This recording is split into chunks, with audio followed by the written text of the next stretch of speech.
I'd like to welcome you.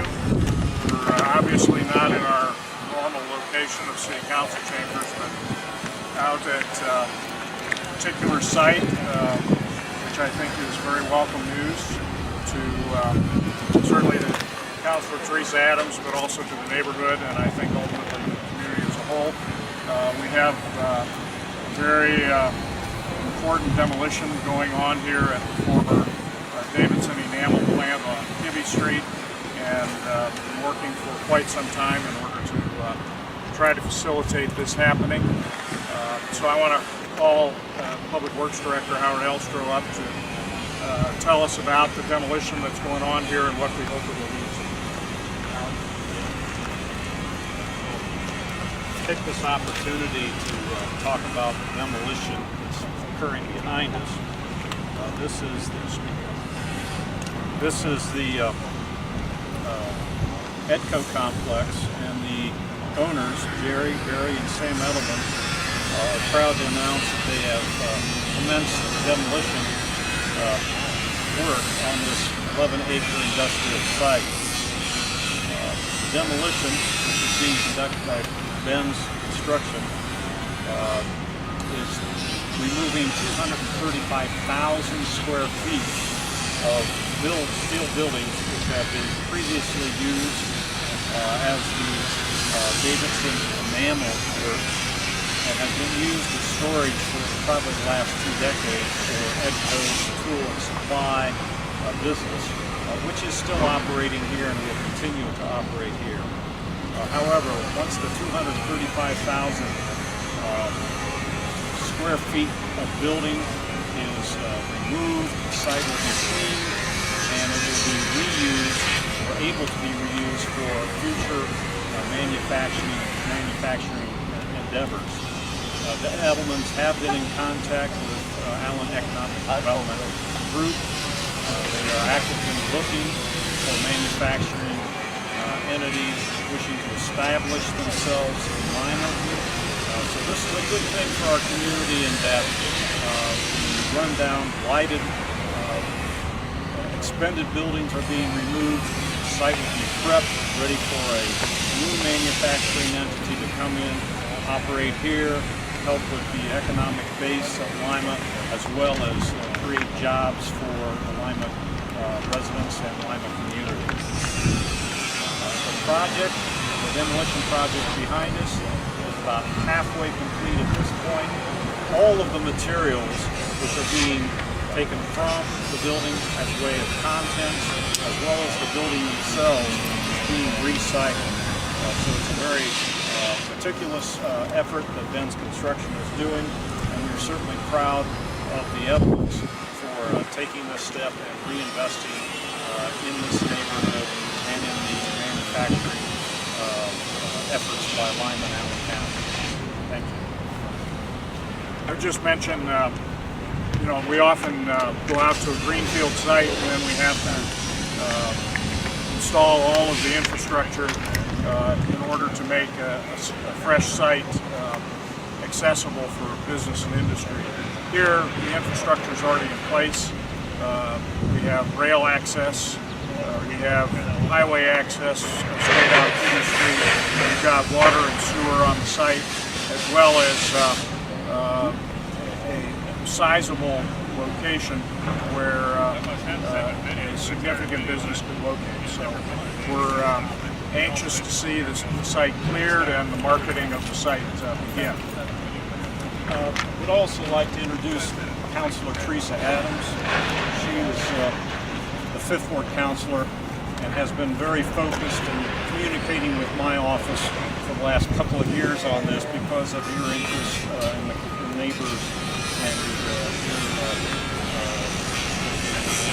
residents who have been calling you about concerns with that.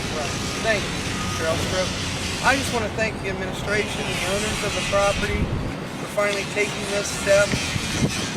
I have lived in this area for 32 years, driven by this numerous times, have inquired over the years and heavily in the last 2 working with the administration to see what we can do with all the other improvements we've made here on the east side of Lima with the highway improvements, ramps, stadium park, hopefully the underpass, and the roundabout. And this is just another step in that direction of improving and bringing in business, hopefully jobs, and bringing peace to the neighborhood for residents that live around this. And I've gotten calls in the last couple of weeks because they've heard them work over the weekend. They're hearing noise coming from here.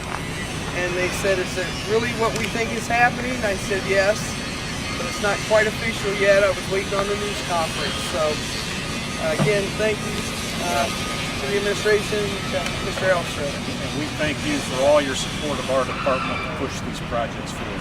Thank you. Thank you. Very good. Mr. Hefner, who's the owner of Ben's Construction, says that if the media is interested, you're able to get back and see that there's a lot of work that's happening behind the building as well. You may want to get some shots of what's happening back in the back. Also, this morning we have representatives here from the Department of Community Development, and I want to invite Susan Crotty to come up and talk about our land bank showcase. Thank you. Yes, I just wanted to let everyone know that we will be having 4 meetings throughout the city to talk about the city's land bank program and opportunities that are available for residents and property owners in the city to work with the land bank. We are having them over the next 2 weeks in different areas of town to try to make it available to everyone. The public is all welcome to come. The first meeting will be on August the 2nd at St. Mark's United Methodist Church at 1110 North Metcalf Street. The second one is on August the 3rd at Council Chambers, 50 Town Square. These are all at 6 p.m. The third one will be August the 8th at the Red Cross, 610 South Collett. And the fourth one will be on August the 9th at the LACIP Resource Center at 1440 West Spring Street. So again, we want to invite the public to attend. If you are interested in what the city's land bank does, and if you have interest in acquiring property through the land bank or working with us, we want you to attend and feel free to ask questions. We will be handing out information and giving presentations about the land bank, but also taking questions and input from the community. So we invite you all to attend. Thank you. Also representing LACIP in downtown Lima, Kaye Van Meter's here with information on National Night Out, which is happening next week. Next week, yes.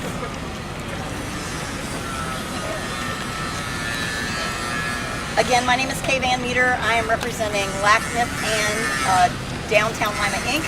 We are hosting this year's National Night Out, August the 1st, 6 to 9 p.m. Fun, food, fellowship. Come out, meet your first responders. This is so important. Meet them on a non-threatening basis. Come out. Police department's going to be, police department's going to be there. Fire department's going to be there. We're going to have some demonstrations, and I'm proud to announce that Minor Blues will be performing on the rally stage. Again, this is 6 to 9 p.m. Tuesday, August the 1st. Thanks. And we have representatives of the YMCA here with announcements about several of their programs. We're having our youth fall soccer and flag football starting up again. Our soccer does meet on the Vine Street or the College Street soccer fields. And it is going to start in September and run through October, but we take registration in August to set up the leagues. It's for 4-year-old to 4th graders, and we take Lima City School, but any of the outlying schools can join this league. Games begin mid-September. It's $25 for members and $50 for non-members. And then for 5 to 7-year-olds, we have flag football that meets at Robb Park. And again, that starts in September, but we're taking registration through August to get the leagues and the groups together. And games and practices begin mid-September.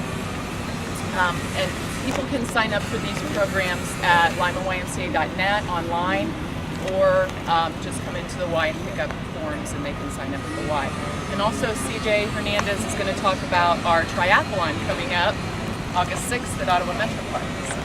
Yes, the 2017 Lima YMCA Kiwi Triathlon, Duathlon. This is part of the 4 race series that we do for Kiwi every year. This will take place on August 6th at 7:30 a.m. There's still time to register between now and till 7 a.m. the day of. Same day registration will begin at 6:20 a.m. and will go on until 7 a.m. This is a great opportunity for athletes of all levels. The course can be viewed at LimaOhioRoadRaces.net. After the race, we will provide hamburgers for QP and also pizza. Thank you. Very good. And Josh Unterbrink is here from the Bike and Pedestrian Task Force to talk about a bike rodeo. Thank you. So this Saturday, July 29th, from 10 a.m. to 1 p.m. at St. Mark's Methodist Church at 1110 North Metcalf Street, we'll be holding our annual Bike Rodeo. It's open for all children aged 5 to 12 years old. We do ask that they do come on their bike with closed-toed shoes. Now, if they don't have a helmet, we're going to be giving away helmets that morning. We'll have a safety course led by local volunteers and police officers.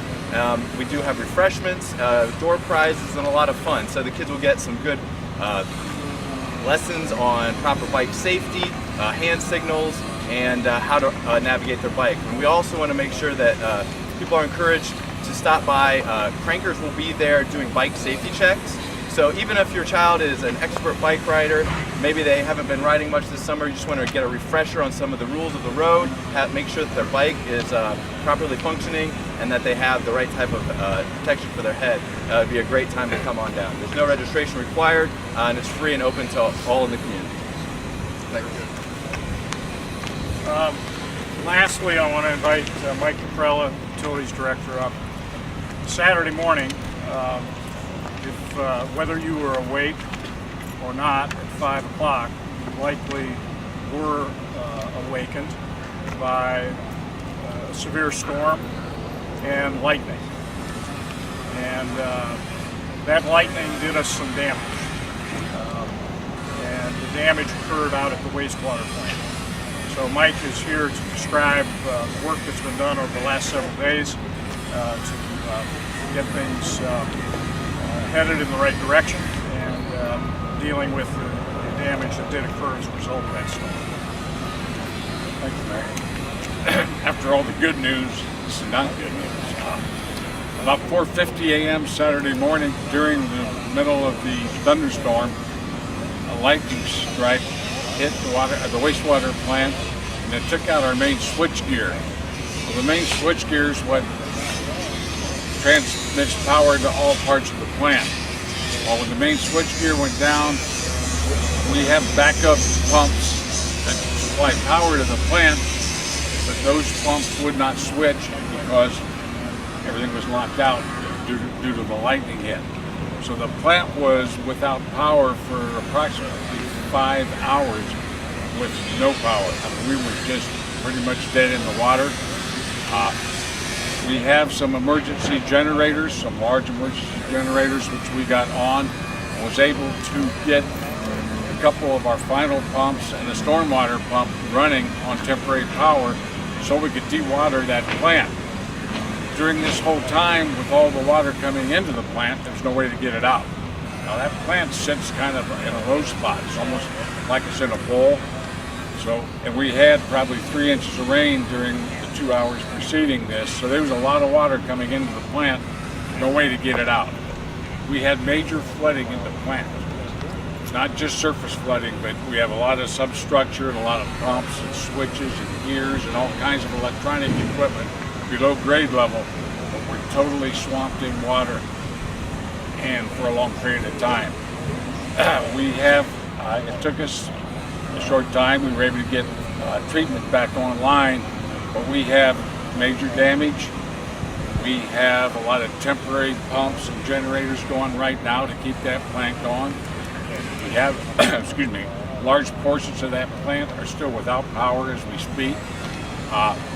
The primary emphasis was get full treatment back up at the plant. We're doing that. We're doing that again with temporary pumping and temporary power. The estimated damage is probably in excess of $3 million. Not just talking small amount here. We've had crews since Saturday morning working almost round the clock to keep things going and to do cleanup. A lot of cleanup is needed to take place because in one basement area we had water that was about 13 feet deep. So we're working on it. I want to thank our crews and the contractors that came in and assisted us. Peterson Construction Company had a walk come in, and their help was invaluable. Willis Electric, they're out of Stryker, Ohio.